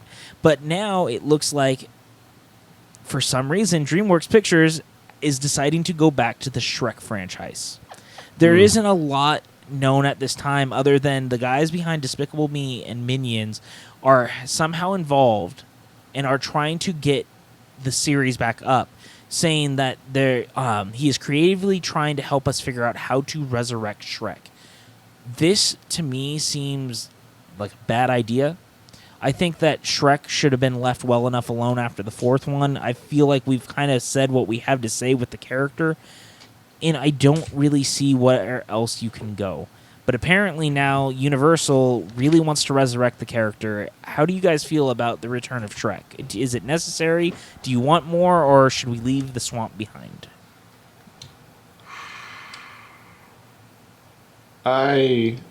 It's hard to say. Shrek is a character that I super love. It's one of those types of movies where the humor for the kids are there, but there's the humor for the adults that are in there at the same time that you're not going to know as a kid until you watch with your kids and you're like, oh, that was pretty gross But by resurrecting them, I'm just going to go off the top of my head and say Mike Myers is not going to be involved with this project. That's assuming. That's what I'm assuming. When you resurrect something, it's already dead and it's not going to be the same when it comes back up. I mean, everyone's seen zombie movies. It's a mess. But I don't know. I mean, I would like to see more of Shrek, but I think would like to see more of other characters than Shrek. I think Shrek's story is done. I don't think there's anything more you can do with it, and there's not a reason to revive his story. But if you got into some other else's character story and not just one of the stupid direct-to-DVD stories, I think it could have some potential, but it worries me. Shrek is such a beloved franchise. I don't know where they're going with this one at all. I wanted my Puss in Boots sequel. I don't know what happened to that. I love that movie. Yeah. Sarah, what do you think about Shrek coming back? If you want more Shrek, go see Shrek the musical. That's really all I right? have It's to on see. Netflix. That's all I have to say about it, because it's just, if you really love these characters, just go see the musical. I just feel like you guys kind of hit it on the head with the resurrection thing too, is when you say you're resurrecting something, a lot of the time you're bringing it back from the dead, which means that it's not going to be the same thing that you remember or however they're doing it. And as it was, Shrek was a movie that it's lucky that it even came out, because a lot of people forget that Shrek was originally being done with Chris Farley before he died. And he had recorded a lot of his own dialogue, and you could actually watch some of the old storyboarded scenes with his dialogue on YouTube. They were released last year. And Mike Myers came in to finish the project with him, and it was kind of retooled from then on. But the movies continued to kind of decline as it went along, and I just don't see returning to the form of those originals unless you do. The other thing they could do, there was talk for a long time about Shrek 5 being a prequel. That was before the fourth one came out. It was going to be about Shrek as a child and how he ended up in the swamp and things like that. By resurrecting, I could see them going that route, which means you don't necessarily need Mike Myers. You get a younger actor to voice the character. That could be the route they're going, because a lot of the time studios like to hold on to old notes like that, and it's not necessarily a bad idea, but I just think that the franchise has run its course. I feel like they maybe, that this point that they're talking about, they've probably waited too long. But then again, Finding Dory is cleaning up the box office this weekend and breaking all sorts of records. So what do I know? But go ahead, Jason. I mean, I understand where you're going with it, and it makes sense. But I mean, if you're starting to remake movies that are, or I mean, which within the last, let's say last 10 years, I mean, you're really grasping at straws, and I feel like that is almost like a cry for help from the studio. Like we really have no idea how to cater to kids anymore. Yeah. Yeah, Like, I agree. We don't know what to do. Let's just bring back Shrek, because now the people that first watched Shrek, which whenever the hell that came out, I want to say 10 plus years ago. Let me see when the last one came and out. those kids now could have kids like me for once. And I'm not gonna. I mean, you're getting to a point where you're gonna revive this stuff, and you're just gonna piss off people if you don't do it right. Like we brought that up multiple times already.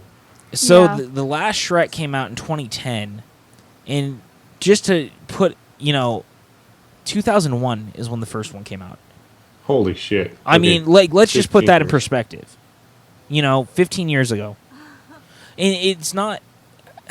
It's just one of those things, man. Like, I don't know. I don't know if you can resurrect it the right way, which is kind of funny because when I jump into this next story, I'm about to be really excited about the resurrection of another franchise. A franchise that really, at this point, should probably be dead and buried, but for some reason isn't. But Beverly Hills Cop 4 is officially moving forward. A new directing team has been attached to the film as Brett Ratner gave up the director's chair, and a new group of filmmakers, Adil El Aribi and Billy Fallah, are going to direct the film, which will see Eddie Murphy returning as Axel Foley and going back to his Detroit roots. Deadline broke the news about this new group of directors who are coming in. Apparently, they were directors who did a drama called Black that really took the Toronto International Film Festival by storm. And it was a Romeo and Juliet style tale about a teenage girl who falls for a member in a rival gang in Brussels. Apparently, it was a really big deal. Eddie Murphy and Jerry Bruckheimer both saw the movie and were blown away, and they thought that there was something about these guys that could really bring them into the this universe and do something special to bring Beverly Hills Cop back. So they actually asked for a meeting, and it turned out not only were these two guys huge fans of the series, it was actually Beverly Hills Cop that was a big part of what made them become filmmakers. So now they have signed on to direct the film. There's still a script from the last group, Josh Applebaum and Andre Niemak, that's still kind of around. I don't know how much of that is going to be left in or if they're going to start from scratch. But this is very interesting to me because I think that Beverly Hills Cop and Eddie Murphy, there's still something left to say there. Whereas when we're talking about Shrek, I think Shrek has said everything it has to say. I want to see Axel Foley again because I don't think Beverly Hills Cop 3 was the way I wanted this series to end. And in a time of legacy sequels where we're seeing Rambo in One Last Adventure and Rocky, in One Last Round, this is the character I would love to see a return of, especially to see Eddie Murphy going back to that, what made him so famous. I am excited about this. What do you guys have to say about Beverly Hills Cop? Beverly Hills Cop was a fantastic series that I kind of grew up with my cousins watching it when it came out. And I think now would be a good time to kind of rehash that. It makes me super excited to see this kind of move forward. Out of all the movies they could have done, I think this would be a good one to bring back, especially for Eddie Murphy. I think it'd pick him up, and I think that'd be really, really amazing. I'm really stoked for this one. Sarah, do you have any thoughts? I'm just really excited for Eddie Murphy because he was so awkward in SNL 40. Oh my God, that was horrible. It was terrible. And I want to see more of Eddie Murphy. I mean, I thought he was okay, but I thought he was delightful in, Tower Heist. Tower Heist, yeah. And I just want to see Eddie Murphy back on his feet again. And here's the thing about this. A few years ago, I think it was 2 years ago now, they actually shot a pilot for a Beverly Hills Cop TV show about Axel's son, and Eddie Murphy was actually in it as the police chief. And it was going to be on CBS. It was actually directed by the guy who did the Men in Black movies, Barry Sonnenfeld. And for some reason, it didn't get picked up because Paramount decided that there was still life left in this series, but they wanted to do it as a movie and not as a TV show. So this has kind of been the ongoing, are we going to do it? Are we going to do it? Are we going to do it? And now they're finally trying to get to it. I just hope this isn't like the 7th or 8th false start on the continuing adventures of seeing this film get made, because we watched the franchise of Ghostbusters have false start after false start on Ghostbusters 3 until they finally said, screw it, we're just going to reboot it. I don't want that to happen here. And I'm really hopeful, like Sarah was saying, I want to see Eddie Murphy back in his prime again, or at least not his prime, but something familiar, because the SNL 40 thing was so awkward. He didn't really do anything but stand there and look out of place, and it was really terrible. And I don't want Eddie Murphy to go down like that. I want to see Eddie Murphy come back, start doing stand up again, really fight for who he was. He was good in Tower Heist. Tower Heist may not be the best movie. A lot of people don't like Brett Ratner, but Murphy was good in it. And so this is I want to see this happen because I want to see Eddie Murphy succeed again. Definitely. I fully agree. Eddie Murphy was such a big part, of comedy in the era that I grew up in, and I would love to see that come back. I would love to see a lot of the older stars go back to where they used to be. I mean, that's a long stretch for some of them because some of them are just old and pissed off at life now. But Eddie Murphy, I think, could be one of those people that could start coming back, even though he's older. And, he's not going to be able to do the same things he used to be able to do. But I think I really want him to succeed. I really want him do to come too. back.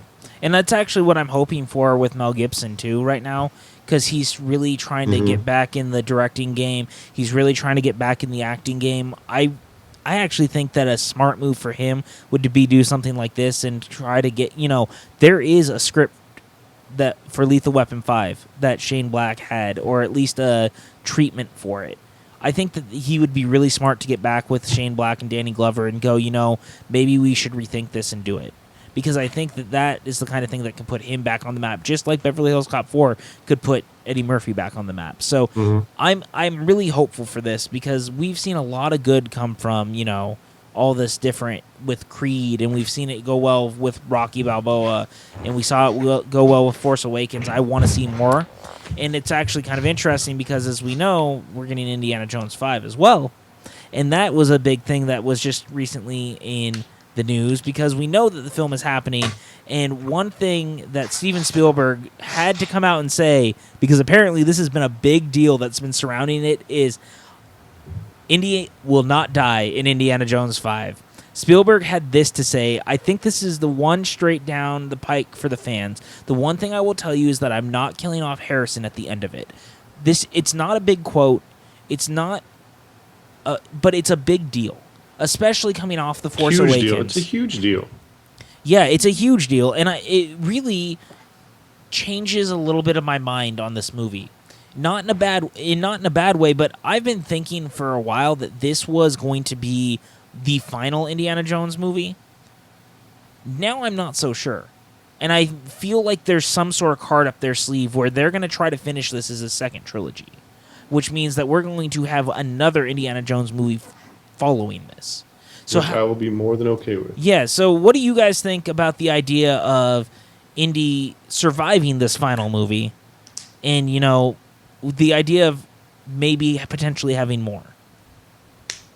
I embrace this news fully. Just for the fact that Indiana Jones, I know it's not just my mind, but a lot of people's mind, is such a heroic legend, and you can't kill a legend.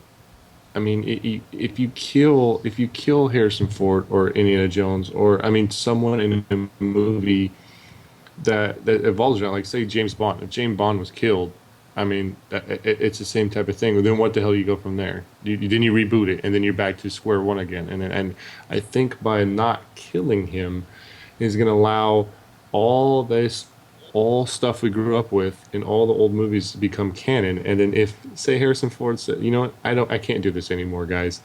Cast someone else, and then you can and all that stuff still exists, and you have a whole new one. Like Bond changes all the time. So if you do something like that and it starts evolving into that point, because Harrison Ford's going to have to not do a lot of things he's used to be able to do and act as well as he used to act at his age he's at right now.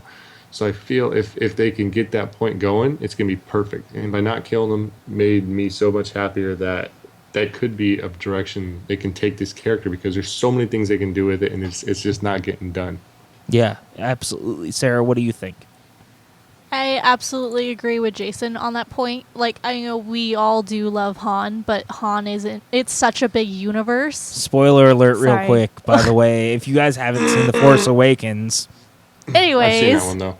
yeah. Jason has seen that one. I've seen that one. But it's, it's such a bigger universe in Star Wars, but it's, the fact that we now are reassured that Indiana Jones isn't going to be killed is so exciting, because the fact that I love the Bond idea, Jason. I really, really do, because of the mantle could get passed, because we do know that Harrison Ford is not as young as he used to be. And I do love whenever you bring up the young indie TV show, because they could almost go that route too. So it's the great potential, and I'm so excited. It gets kids into archaeology too. and that's my big thing about all this, and this is the thing I've been kind of pushing for a little while, is that there's a lot of people who seem upset by the idea of anyone else playing Indiana Jones other than Harrison Ford, and I feel like people forget that Ford hasn't even played the role as long as Sean Patrick Flannery did.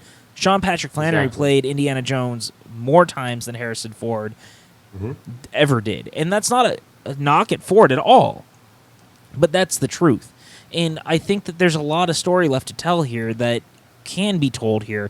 So I'm hoping that somehow they find a way to continue this series, because I really thought that this was going to be the end of the series with 4. I thought that those rumors about Chris Pratt, because I'd been hearing stuff from people over at Lucasfilm that were going, it's really looking like it's going to be Pratt. He was really popular for the role. All that stuff was leaked on purpose because they wanted to see the fan reactions. And that got the internet buzzing last year. It did. It really did. And so I really felt like that's where we were going, and that ended up not being the case.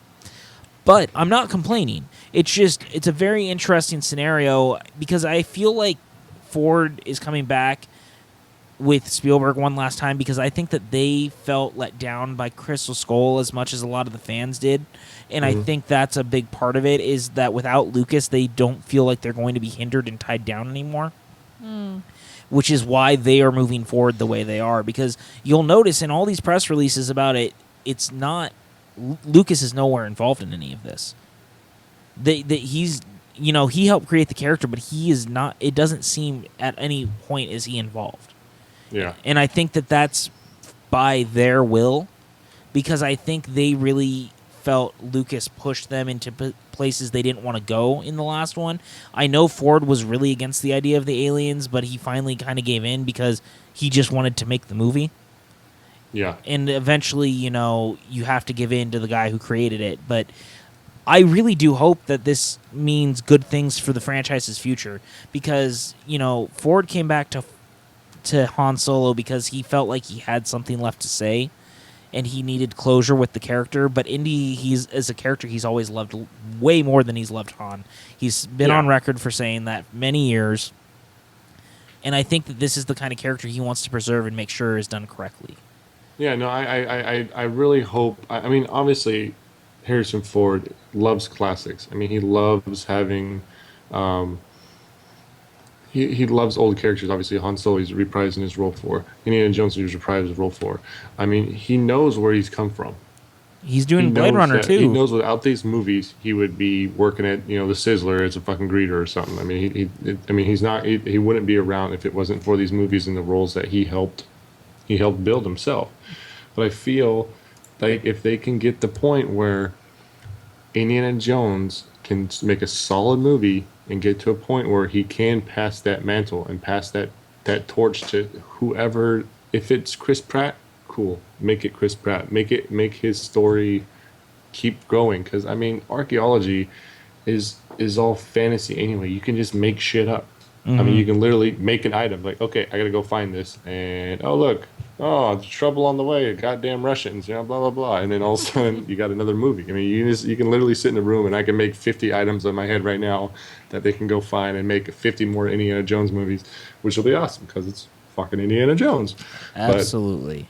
I really hope that I feel the direction they're going right now is really going to set the tone for where this character's going to go. Even if they don't kill Indiana Jones in the movie, they could kill the franchise, and I think that's where they need to focus on right now. Yep, I agree completely. Definitely. So with that, guys, we're going to go ahead and end our news segment of the show. One little last thing that we want to do this week is talk about the upcoming box office before we sign off. We know that, you guys like to hear what's coming out, what's going on, what should you see. There's a few things opening this weekend, of course, the biggest being Independence Day Resurgence, the sequel 20 years later to the original Roland Emmerich classic. Yes, I said classic because that is what it has become over the last 20 years. Goddamn right it is. It is a goddamn classic that we absolutely love. It will be opening this weekend. Also, Free State of Jones, the Matthew McConaughey starring Civil War drama that does look quite good and is directed by Gary Ross, the guy who did the first Hunger Games and Seabiscuit. We also have Neon Demon, which will be a more limited release.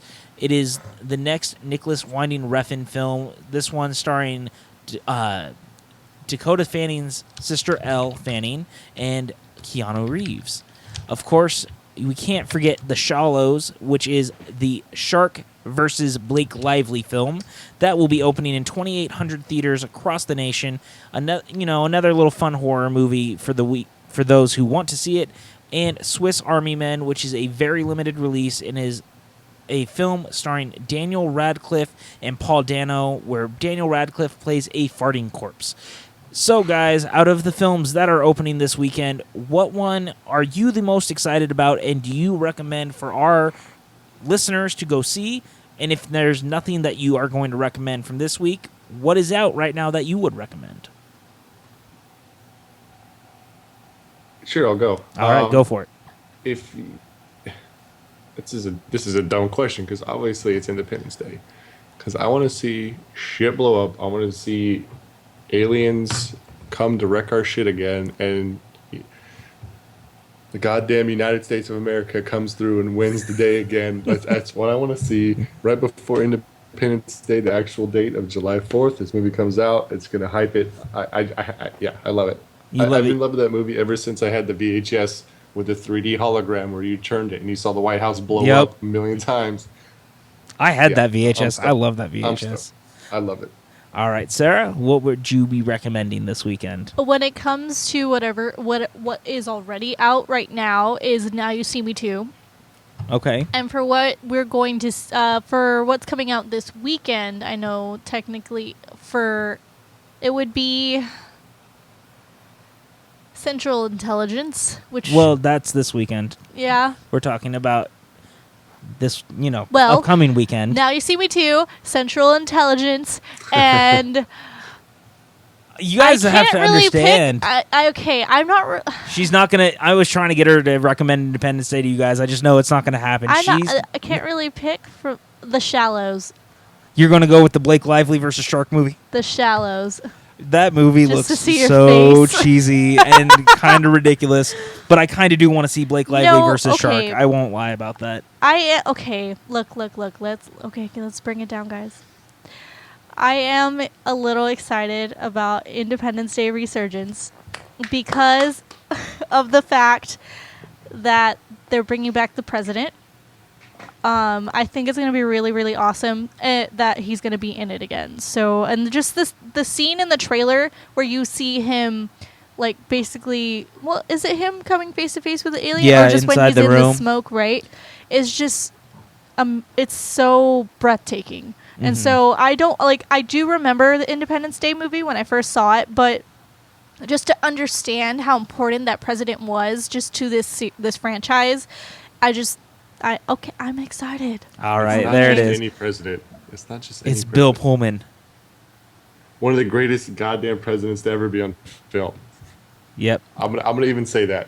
I agree with that. I agree Thanks, with that Obama. statement. But I mean, I think the obvious answer for me is Independence Day Resurgence opening this weekend. That would be the movie that I'm recommending people to see. It's just going to be fun for a nostalgic kick to return to this world, to see Jeff Goldblum and Bill Pullman again, to, you know, really invest in these characters again and see the new characters as well. I think there's going to be a lot to get to really bite into and have a good time with. And if it's coming to something that I'm not saying this weekend, I'm recommending The Conjuring 2, you guys. I haven't seen Central Intelligence or Finding Dory yet. I've heard nothing but good things. I will know more once I see either of them.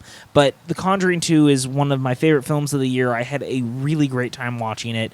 It scared the hell out of me, and it also showed that, again, Juan can make a great film that is not necessarily for horror fans, and they will still enjoy it. I think that is the film's biggest strength, is that he made a film that was about your not just faith, but it was about love. I think it's very interesting that the underlying story of love and faith was so important to it. The first film really focused on faith and family. This one was really about your relationship with the person that means the most to you and what it can, you know, how important it really is and how much you would fight for it. And I thought that that was a really beautiful story underneath all the scary moments and all the terror and all the haunting. Which is what makes that franchise different. different. And it's what makes it so different, because it's a very, I would almost say it's a very classy horror film in the best possible way. Beautiful. It is. And so Conjuring 2 for me is going to get my highest recommendation of anything out right now other than Captain America Civil War, but I'm assuming most of you have already seen that at this point.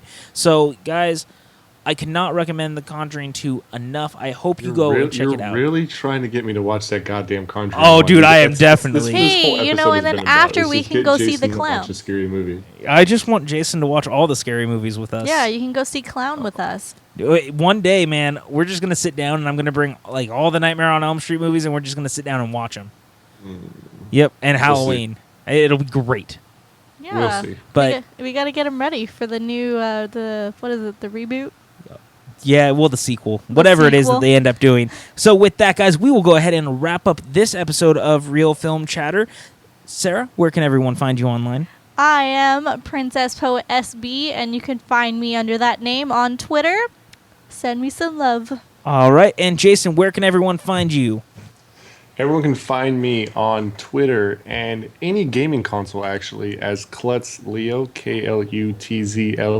And just as a quick tidbit, I do run the website GameOctane.com, and we just got back from E3, so we have a lot of cool stuff on the website as well as our YouTube channel. You can just search Game Octane, and you will find us everywhere. Yeah, and do you guys have the recap video up still from your thoughts and recap impressions? video is floating around. It was 3 hours long, so it is quite a large upload. So we are working on that. But we do have 3 interviews that we had exclusively with some of the developers of the games, and we also have a lot of first impressions up on our website right now. Excellent. Awesome. And I can't recommend Game Octane enough. Jason and I go a long way back, especially with his website. So check out Game Octane, guys. Go give them some love. Cannot recommend that enough. Of course, you guys can find me on Twitter at PJ_Campbell or at Facebook at Patrick Campbell _PJ. I just want to let you guys know we're just a few weeks out from Comic-Con, and Sarah, Andy, Diego, I believe Sam, we are all going to be down at Comic-Con. This is going to be a great year. We're really looking forward to it. I'm hoping that I get to see some of you guys. If you see us around the floor, come and say hi. We really, really enjoy talking to you guys. It's really fun to interact with the fans. I really do hope that we see some of you, and I'm really excited to do our Comic-Con special from San Diego this year. Last year I didn't get to do it from down there. This year I am. I'm doing the special. We're going to do it from San Diego. We're going to talk about all the movie news, everything that's going on. It's going to be really fun. I cannot wait. So with that, guys, we will see you next Sunday night. Oh, and one last thing. If you guys didn't notice, you can actually listen to the show on YouTube now as well. If you have not already, head over to YouTube, look up Real Film Chatter, subscribe to the show, like the videos, do all the stuff that you guys were doing. You can still subscribe to the show on iTunes as well. If you have not already, you can rate and review it as well. But please head over to YouTube, share these Podbean. share the love on YouTube, Podbean, iTunes, whatever it is. just let your friends know that you're enjoying the show. And, thank you guys so much for all the support. We love you all. We will see you next Sunday here at Real Film Chatter. Have a great day, everyone, and we'll see you at the movies. Bye. Aloha. Bye. Thank you so much. Shut up and sit down.